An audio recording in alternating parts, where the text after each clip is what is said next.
शादी के सबसे खूबसूरत पल से ठीक पहले माँ ने ऐसा फैसला लिया कि हीर और नवाब दोनों के पैरों तले जमीन खिसक गई। माँ ने कहा, बोलो, मैं कुछ दिनों के लिए मायके जा रही हूँ। हीर ने तुरंत उन्हें रोकते हुए कहा, मॉम, प्लीज पहले मेरी पूरी बात सुन लो। मैं नहीं चाहती कि हीर और नवाब की शादी में अब और कोई तमाशा हो। अगर मैं यहाँ रुकी तो हो सकता है कोई नई बात निकल आए, कोई कुछ और कह दे और हमारी प्यारी दुल्हन बेचारी स्ट्रेस में आ जाए। दुल्हन है भाई, इसे तो बिल्कुल भी स्ट्रेस नहीं होना चाहिए। इसलिए मैं शादी के बाद वापस लौट आऊंगी। मैम, आप ये क्या कह रहे हो? आप मेरी शादी में भी नहीं रहोगे? माँ ने प्यार से समझाया।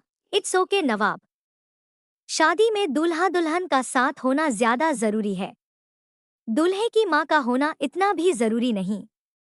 वैसे भी तुम दोनों खुश हो तो मैं भी खुश हूँ। यह सुनकर हीर की आंखों में पछतावा आ गया। उसने कहा, प्लीज मुझे माफ कर दीजिए, मुझसे बहुत बड़ी गलती हो गई। आखिर आप ही तो मेरी डोली अपने घर लेकर आएंगी ना? माँ ने भावुक होकर कहा, हाँ बेटा, वो तो मैं करना चाहती थी, लेकिन शायद अब तक तुमने मुझे दिल से नहीं अपनाया है। तुम्हारे दिल के किसी कोने में अभी भी एक डर छुपा है कि शायद मैं तुम्हें और नवाब को फिर से अलग कर दूंगी या तुम्हारी शादी नहीं होने दूंगी। और बेटा, जब तक ये डर तुम्हारे दिल में रहेगा, तब तक मेरा यहाँ रहना तुम्हारे लिए बोझ बन जाएगा। तुम दुल्हन हो, तुम्हें बिल्कुल भी स्ट्रेस नहीं होना चाहिए। मैं तुमसे नाराज नहीं हूँ, ना ही दुखी हूँ। Trust me.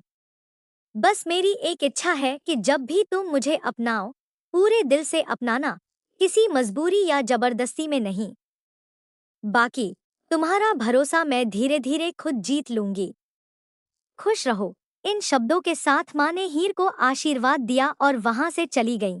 लेकिन उनके जाने के बाद हीर के मन में सिर्फ एक ही सवाल रह गया, क्या वह सच में अपनी माँ पर भरोसा कर पाएगी?